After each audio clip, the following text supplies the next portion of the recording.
Hi hello ನಮಸ್ಕಾರ ವೀಕ್ಷಕರೇ. ನಮ್ಮ RCB ತಂಡ ಇಂದು ಆಕ್ಷನ್ ಅಲ್ಲಿ ಯಾವೆಲ್ಲ ಆಟಗಾರರನ್ನ ಎಷ್ಟು ಲಕ್ಷ ಎಷ್ಟು ಕೋಟಿ ಕೊಟ್ಟು ಪರ್ಚೇಸ್ ಮಾಡಿದೆ ಅಂತ ತಿಳ್ಕೊಂಬರೋಣ.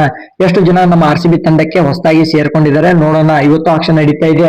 ಅದಕ್ಕಿಂತ ಮುಂಚೆ ಸಬ್ಸ್ಕ್ರೈಬ್ ಮಾಡಿದ್ರೆ ನೋಡ್ತಾ ಇದ್ರು ಹೊಸಬ್ರು ಸಬ್ಸ್ಕ್ರೈಬ್ ಮಾಡಿ. ಸಬ್ಸ್ಕ್ರೈಬ್ ಮಾಡೋದ್ರಿಂದ ನಾನು ಯಾವುದೇ ಒಂದು ವಿಡಿಯೋ ಹಾಕಿದ್ರೆ ನಿಮ್ಮ ಮೊಬೈಲ್ ನೋಟಿಫಿಕೇಶನ್ ಬರುತ್ತೆ, ಸಬ್ಸ್ಕ್ರೈಬ್ ಮಾಡ್ಕೊಳ್ಳಿ. ಮೊದಲನೇದಾಗಿ ಲಾರೆನ್ ಬೆಲ್ ಅವ್ರನ್ನ ನಮ್ಮ RCB ತಂಡ 90 ಲಕ್ಷ ಕೊಟ್ಟು ಪರ್ಚೇಸ್ ಮಾಡಿದೆ.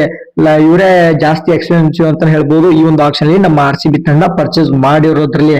ಇನ್ನ ಎರಡನೇ ಆಟಗಾರ ರಾಧಾ ಯಾದವ್ ಅವರು 65 ಲಕ್ಷಕ್ಕೆ ನಮ್ಮ ಬೆಂಗಳೂರು ತಂಡವನ್ನ ಸೇರ್ಕೊಂಡಿದ್ದಾರೆ, ಅಂದ್ರೆ RCB ತಂಡವನ್ನ ಸೇರ್ಕೊಂಡಿದ್ದಾರೆ. ಇನ್ನ ಮೂರನೇ ಆಟಗಾರ್ತಿ ನೇಡಿನ್ ಡಿ ಕ್ಲರ್ಕ್ ಅಂತ ಹೇಳಿ ಇವರು ಕೂಡ 65 ಲಕ್ಷಕ್ಕೆ ನಮ್ಮ ತಂಡವನ್ನ ಸೇರ್ಕೊಂಡಿದ್ದಾರೆ. ನಮ್ಮ RCB ತಂಡ ಇವ್ರನ್ನ 65 ಲಕ್ಷ ಕೊಟ್ಟು ಪರ್ಚೇಸ್ ಮಾಡಿದೆ.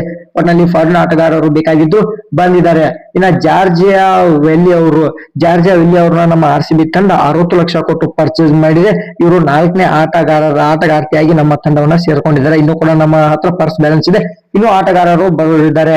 ನಮ್ಮ ಬೆಂಗಳೂರು ತಂಡದ ಅಂದ್ರೆ RCB ತಂಡದ ಮಾಜಿ ಆಟಗಾರ್ತಿ ರೇಣುಕಾ ಸಿಂಗ್ ಠಾಕೂರ್ ಅವರು ಬೇರೆ ತಂಡದ ಪಾಲಾಗಿದ್ದಾರೆ. ನಮ್ಮ RCB ತಂಡ ರೇಣುಕಾ ಸಿಂಗ್ ಅವ್ರನ್ನ ಕೈ ಬಿಟ್ಟಿದ್ದು. ಇನ್ನು ಯಾವೆಲ್ಲ ಆಟಗಾರ್ತಿಯರು ಹೊಸದಾಗಿ ನಮ್ಮ RCB ತಂಡವನ್ನ ಸೇರ್ತಾರೆ ಅಂತ ಮುಂದಿನ ಒಂದು ವಿಡಿಯೋದಲ್ಲಿ ತಿಳಿಸ್ಕೊಡ್ತೀನಿ. ಕಂಪ್ಲೀಟ್ ಸ್ಕ್ವಾಡ್ ನೆಕ್ಸ್ಟ್ ವಿಡಿಯೋದಲ್ಲಿ ಬರುತ್ತೆ. ಇದೇ ರೀತಿ ಹೆಚ್ಚಿನ ವಿಡಿಯೋಗಾಗಿ ಚಾನಲ್ ಸಬ್ಸ್ಕ್ರೈಬ್ ಮಾಡಿ, ಸಪೋರ್ಟ್ ಮಾಡಿ. Thank you all.